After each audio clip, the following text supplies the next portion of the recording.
All right, spring playoffs here. NALCS semifinals have now rolled around the corner. Sounding off on this prediction show, the Rav, Exel. Damn, the crowd goes wild. Ah! You. And Waffen. Special Hello. guest, co-host, bringing his unique perspectives and funny catchphrases and insights into the prediction stable. The man, the mouth, the sound effects, Waffen. Hello, friends. So, first of all, I will allow you the distinct pleasure of speaking about our first series here. Your beloved Team Liquid face arguably the best team entering the playoffs, Echo Fox. I'm going to treat this conversation just like Team Liquid is going to treat this fucking series. Straight to the point. Team Liquid needs to go in and expose Echo Fox as one-dimensional. You need to get on the Dardock and make him tilt. They need to camp Huni. They need to do things. They need to be proactive and make plays. Ole needs to not shit the bed. Double F needs to keep doing what he's doing. Pull Belter's the shit. Smithy's doing well. He needs to know the pathing. Hopefully he's doing shit in scrims to understand it. Dardock's pretty easily read. Huni will try his best. They need to shut down Huni. Impact can survive. It's the tanks. Huni and Impact are level on tanks, in my opinion. So, teams have tried to shut down Huni before, and we've seen jungle attention put on him, and yet he still has. Yes, he's died, but he's still always at least carried his weight and still at least played his part, even when 2v1 for a majority of the laning phase. We had a Gangplank game on him where he died, I believe, three times pretty early, within 15 minutes. But yet he was still stacking his Klepto, and he was still impactful, split pushing, uses ultimate, and even in team fights, and ended up winning the game. So I think that the second part that you said is start to make Dardock a little bit nervous, start to get into his face, make him have to make some plays. That could be the way that Team Liquid is able to win. But Smithy is not known as that type of jungler. He's not known as a counter jungling, fight the enemy's jungler in his jungle level 3-4 to get a massive lead and snowball to victory. That's more Dardock's angle than Smithy's. Now, the next notable mismatch, you could say, would be in the bot lane.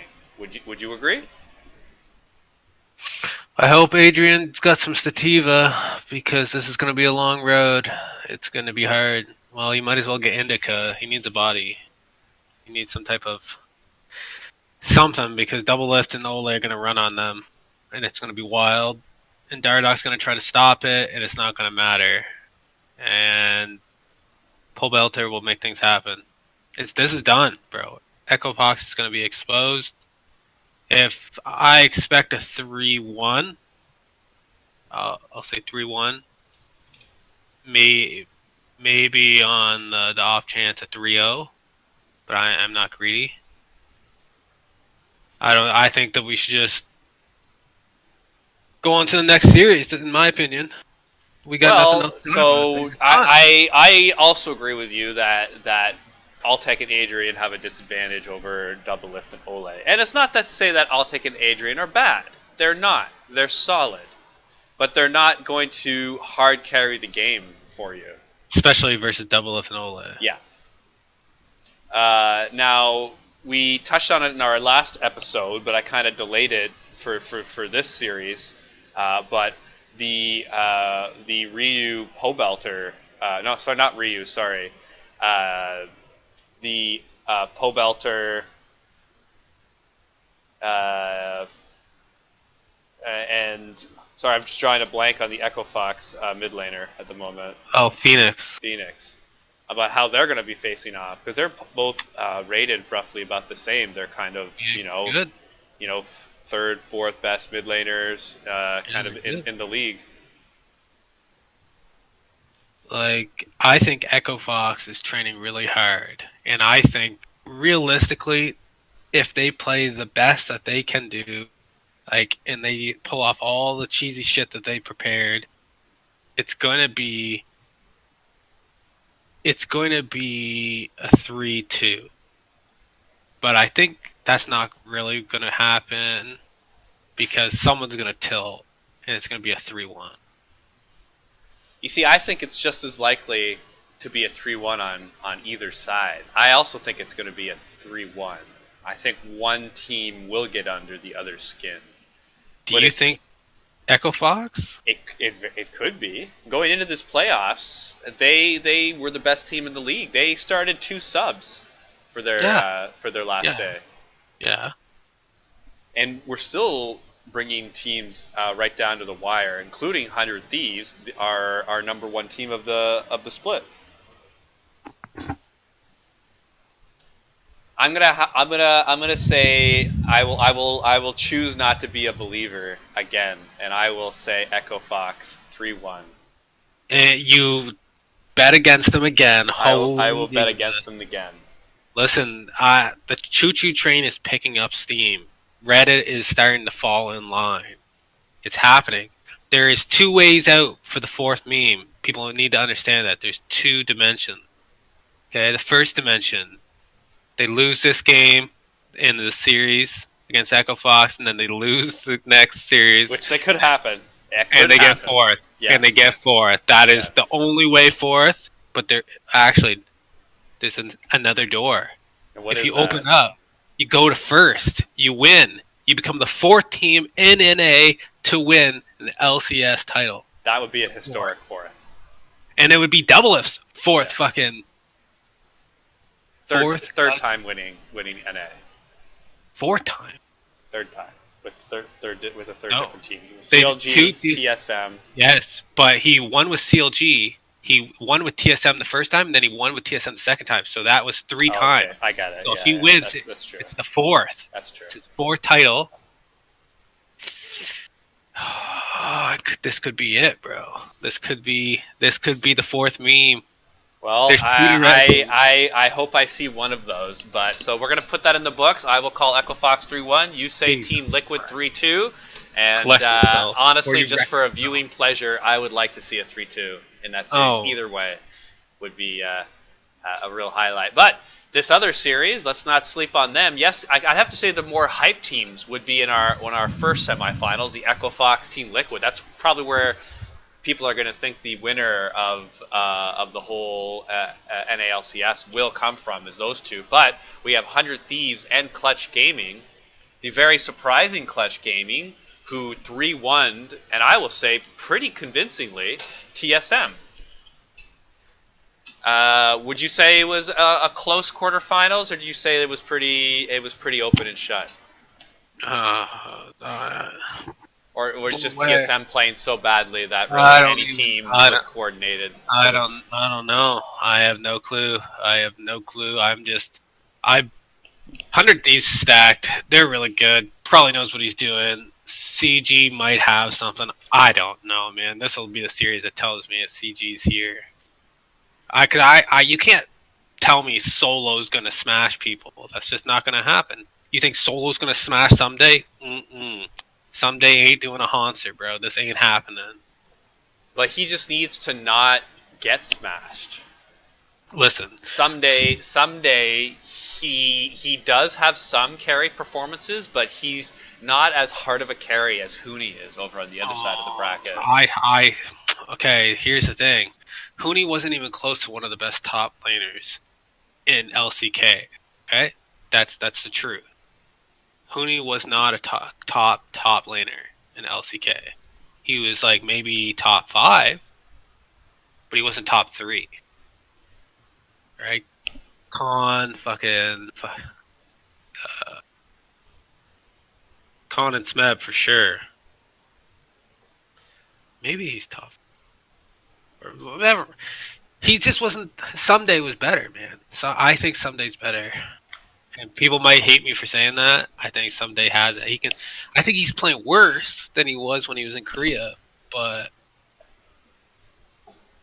I'd say he's been pretty solid the last year or two, and I do want to show about one way 100 Thieves does play is I'm bringing up the statistics site that you showed me, the Oracle Elixir site where I'm looking at the different team statistics, and Someday has 42% first blood percentage, so he gets 42% of his team's first 19 games first blood in the top lane. So 100 Thieves does play out of their top lane fairly significantly. If we go down to solo, he gets first blood 10% of the time. Very, much less. Clutch basically looks anywhere except for top lane to play out of. someday, So a real difference in styles. Someday is the hammer. Solo is the nail. This game, bro. It's happening. He's gonna get this. 100 Thieves is like their strategy is pretty much as it starts off is like jungle might do something, path this way, whatever. Mid's holding, bots. Someday is always predicted to smash solo. There will never be an instant where I don't give a shit if he picks fucking Timu. Like Someday is going to smash solo every single time. So now let's look at the rest of the map. So we've already established that. Let's go down to jungle. How do you think the junglers here add up? Meteos. Yeah, Meteos and Lyra. Meteos would have to be probably the biggest highlight of the second half of the split. He went from being decent to being a real standout player on this #1 team. And then Lyra has looked also really good in the second half of the split, also in contention of being one of the best junglers alongside the Echo Fox jungler of Dardoch. When he was on Cloud9 and he was playing with the original lineup and they went to Worlds and the Korean teams were talking about how interesting their play style was and how good they were, right? And Meteos was like even followed by some of their pro. They're like, we learned these pathing routes from Meteos in interviews and all this other shit. If that didn't cement his talent to people, I don't know what will. Like he got praise. His ability to win was good. If he's happy, he plays great. If he's happy.